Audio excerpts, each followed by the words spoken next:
Tout ce que je veux, c'est la paix. Et si Dieu me donne plus que je demande, alors je partagerai. Grâce, journal intime, 4 avril.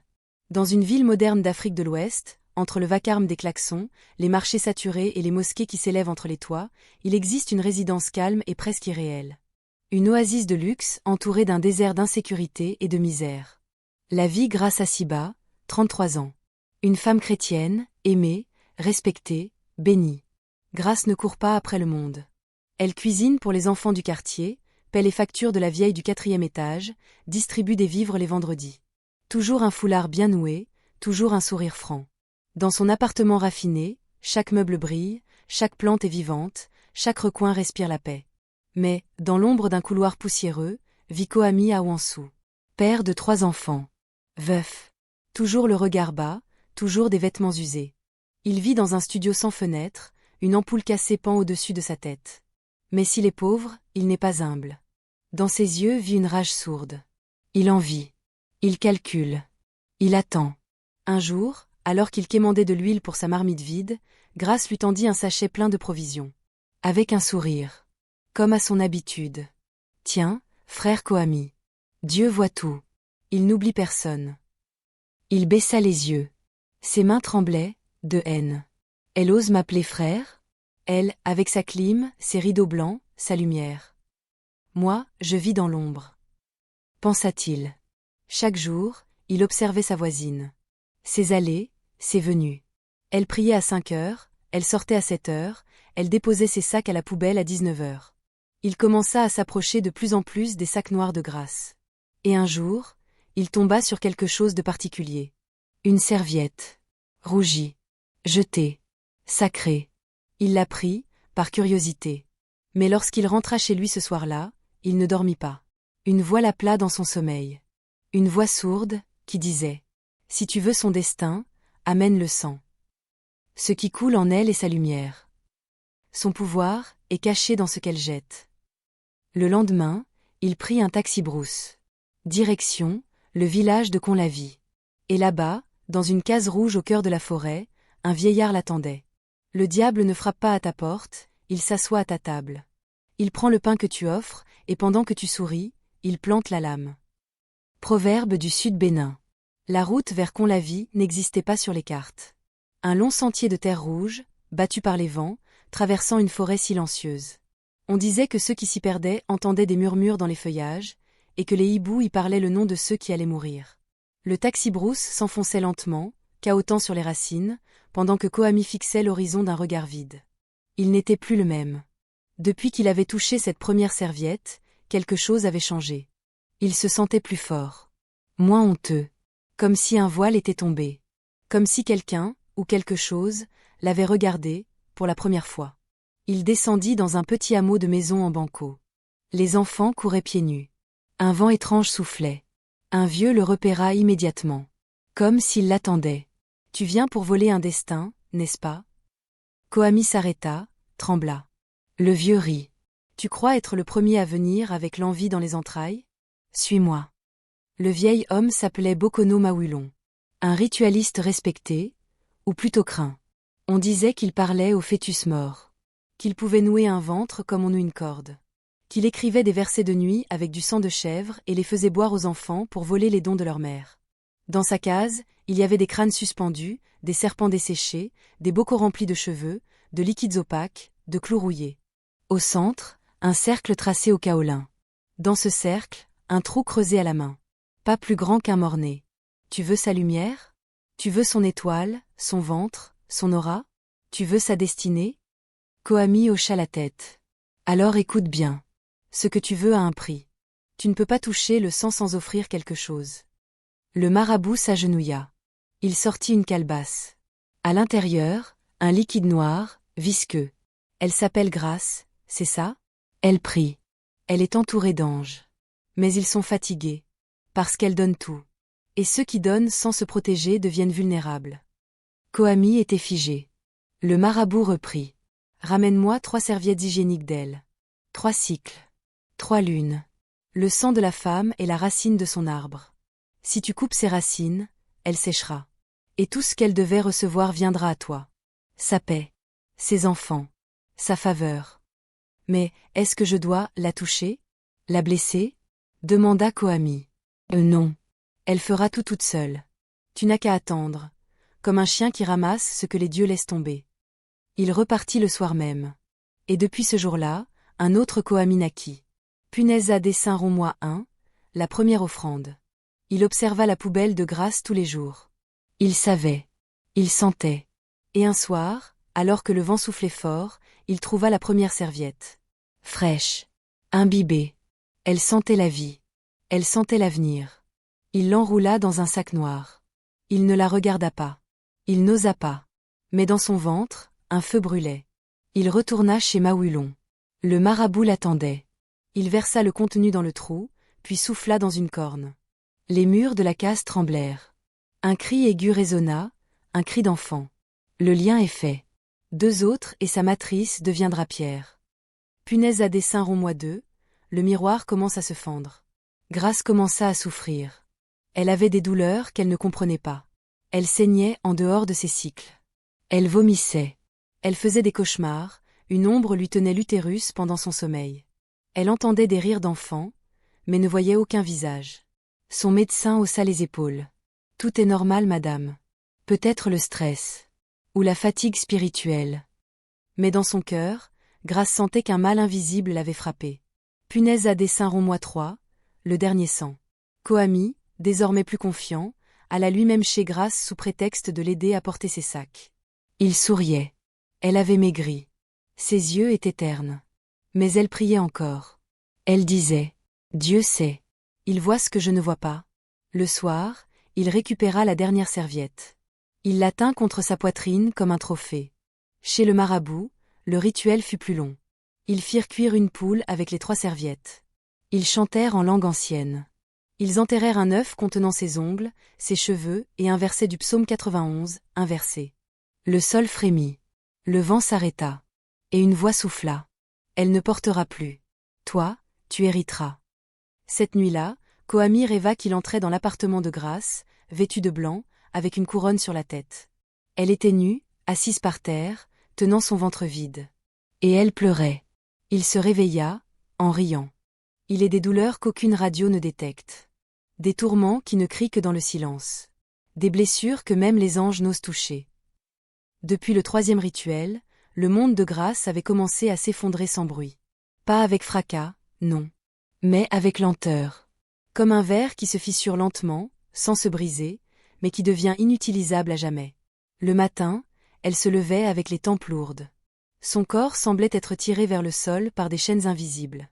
Son ventre, jadis paisible, était devenu un champ de feu. Des douleurs inconnues lui prenaient l'utérus en plein milieu de la nuit, comme si des mains glacées l'écrasaient de l'intérieur. Et chaque fois qu'elle priait, elle entendait une voix intérieure lui dire « Ce n'est plus à toi, tu l'as perdu ». Elle n'en parlait pas au début.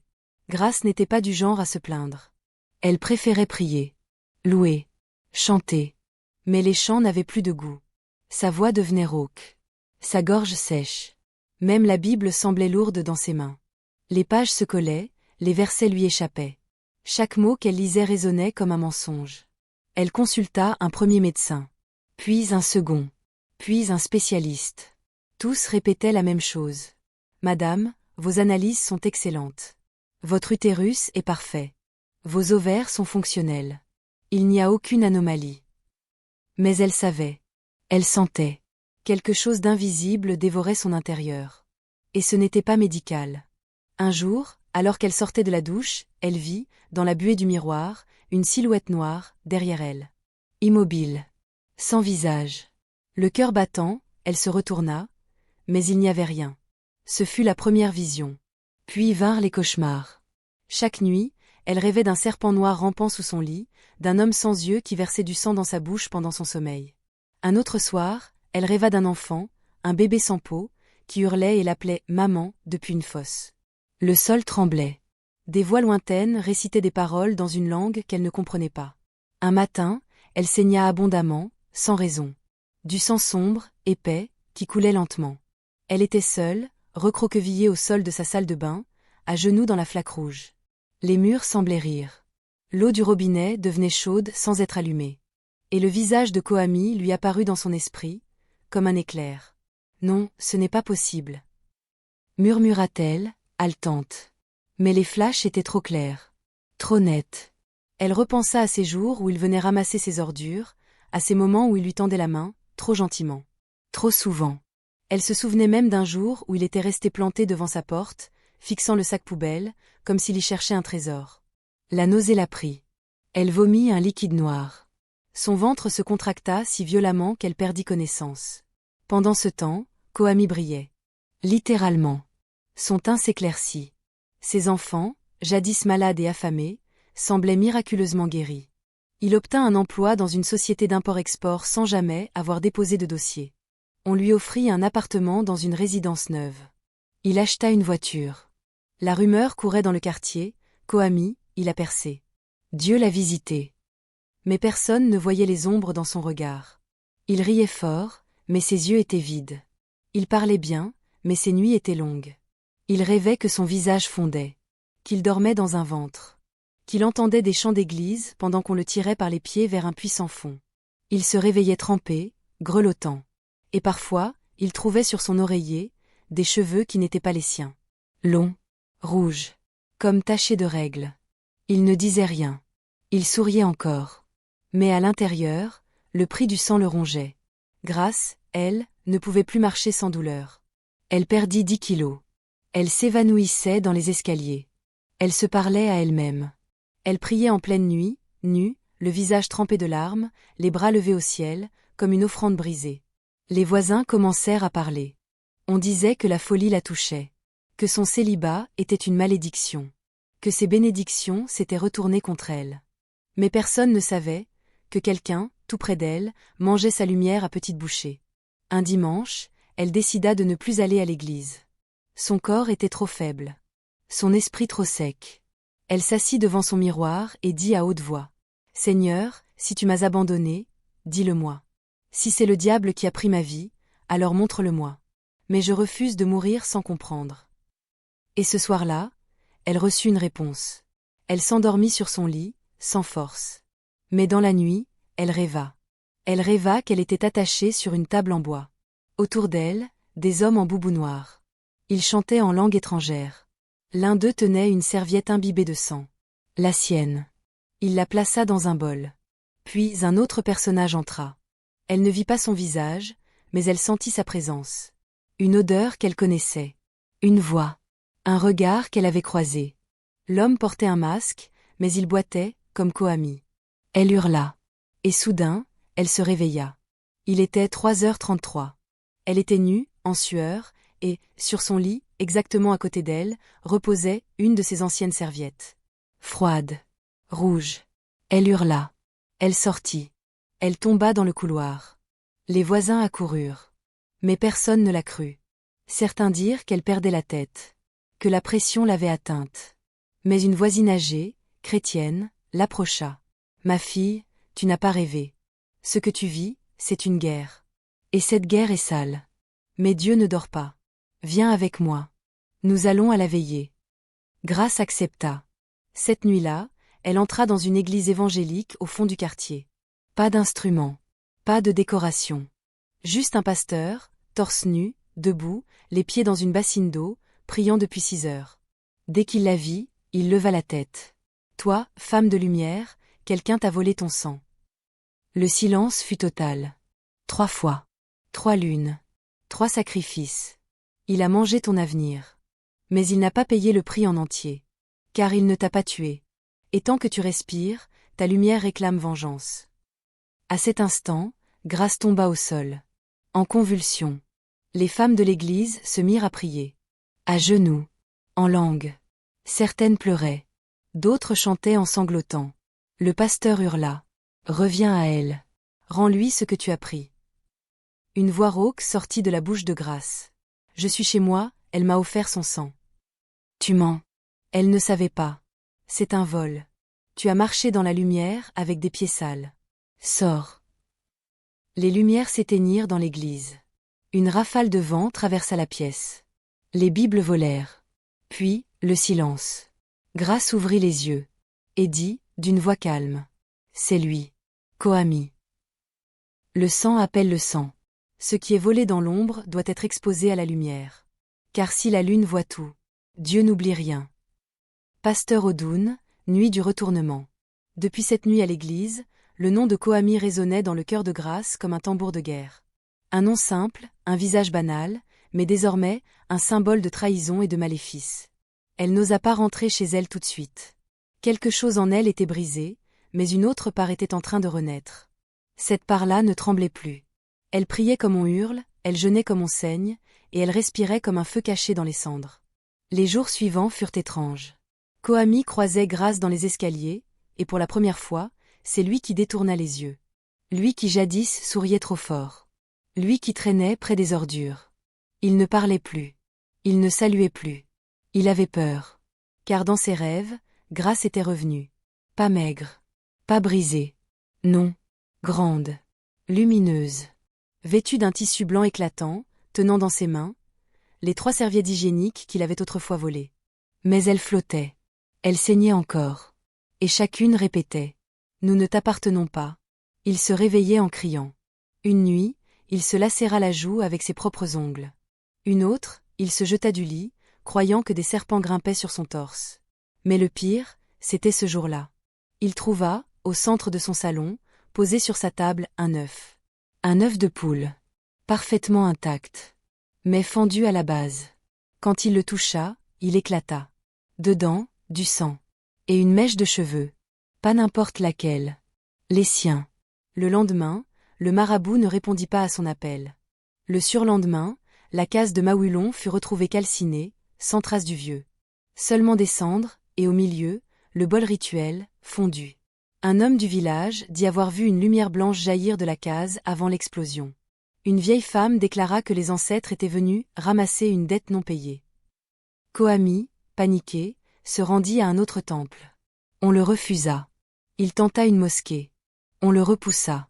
Il alla voir un 3e charlatan, un jeune avec des tatouages spirituels sur le visage. Ce dernier le regarda, puis recula. Ce qui est attaché à toi n'est pas un esprit ordinaire. Tu es poursuivi par une conscience. Pas un démon. Une conscience éveillée. Une lumière vengeresse. Tu vas payer. Pendant ce temps, Grace changeait. Elle priait. Nuit et jour. Elle n'était plus victime. Elle était guerrière. Elle parlait à Dieu comme on parle à un roi qui vient réclamer un trône volé. Je ne veux pas seulement guérir. Je veux que le ciel parle. Que ce qu'on m'a volé me soit rendu, et que le voleur soit jugé devant tous. Le pasteur Odoun l'invita à une veillée spéciale. Il l'appela la nuit du retournement. Le sang crie. On va lui répondre.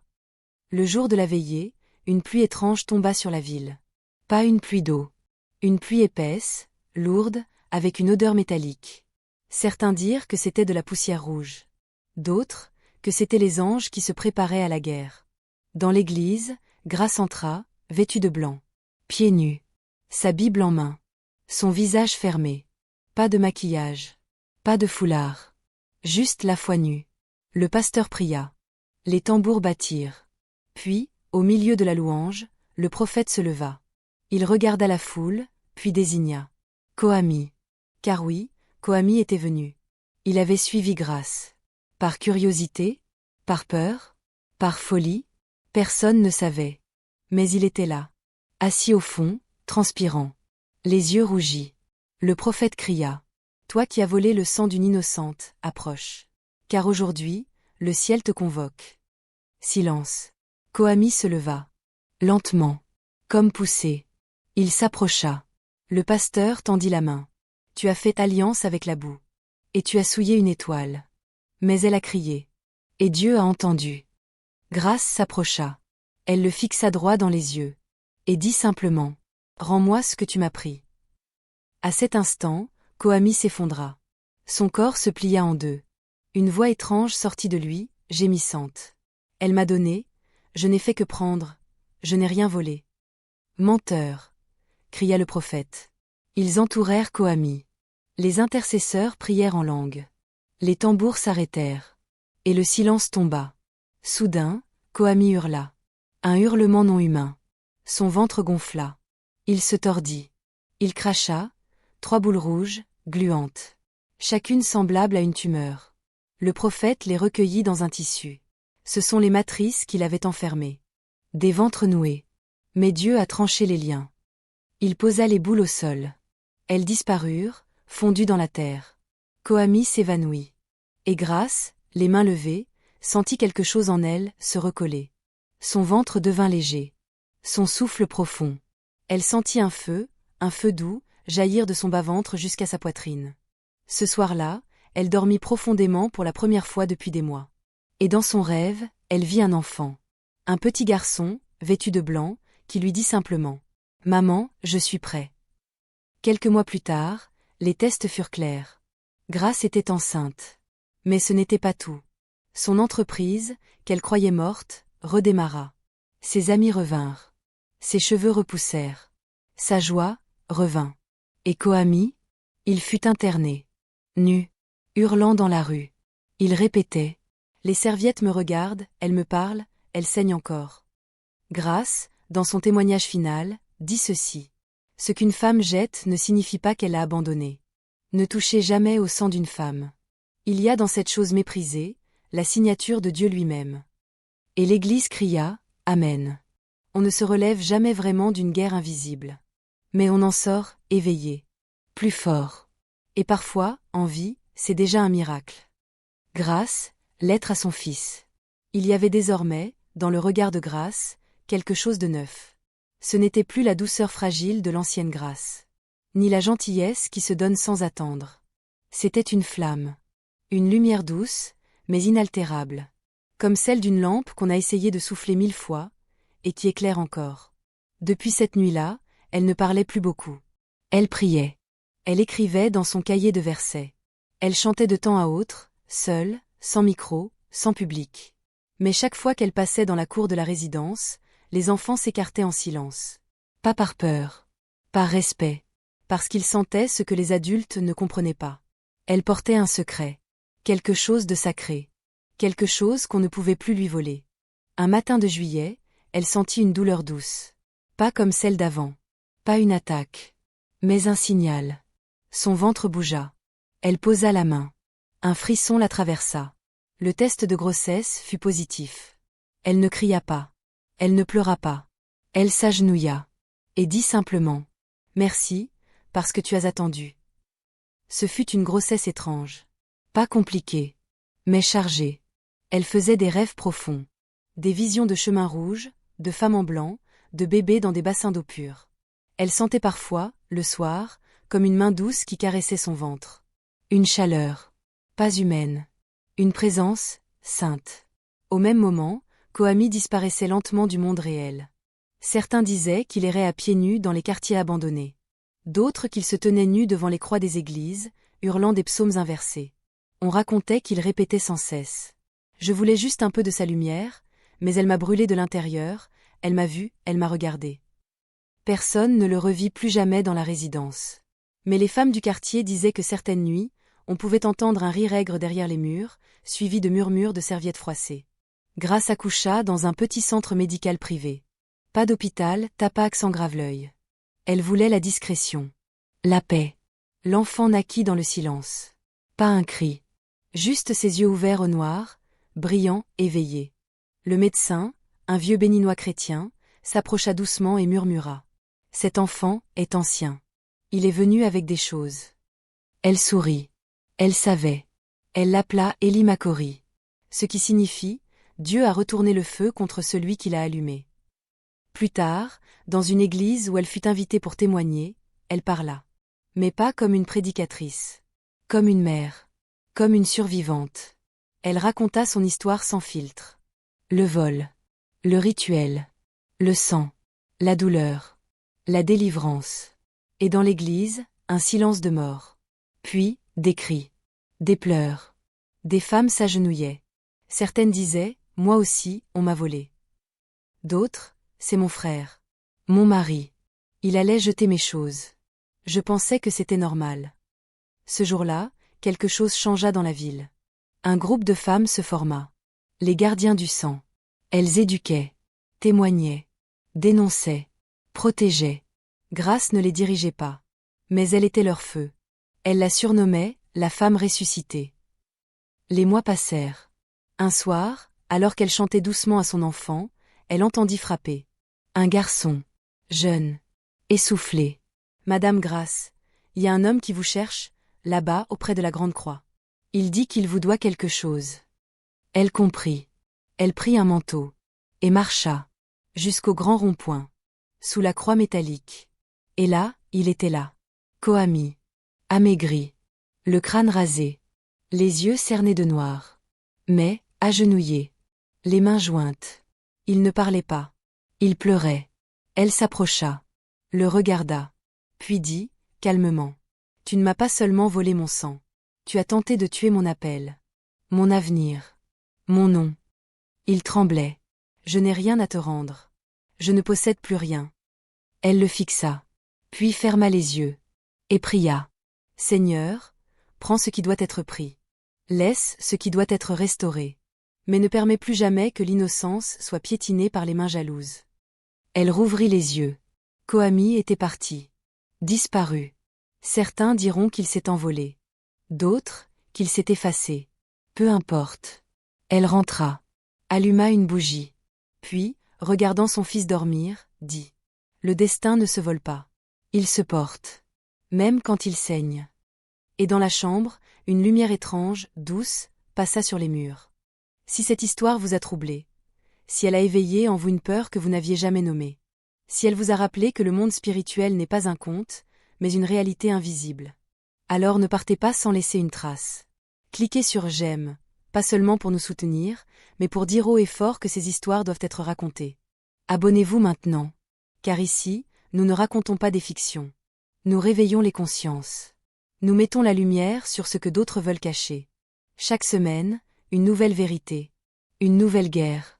Un nouveau combat entre la lumière et les ténèbres. Et parfois, entre la justice et ceux qui la piétinent. En vous abonnant, vous ne suivez pas une chaîne YouTube. Vous entrez dans un cercle. Un cercle de ceux qui ne ferment plus les yeux. De ceux qui comprennent que l'invisible gouverne le visible. Et surtout, si vous êtes encore là, c'est que vous avez été choisi pour entendre ceci.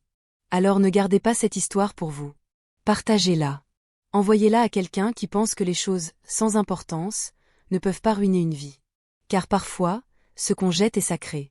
Et ce qu'on méprise contient une destinée. Activez la cloche. Commentez. Et souvenez-vous, vous ne regarderez plus vos ordures de la même façon.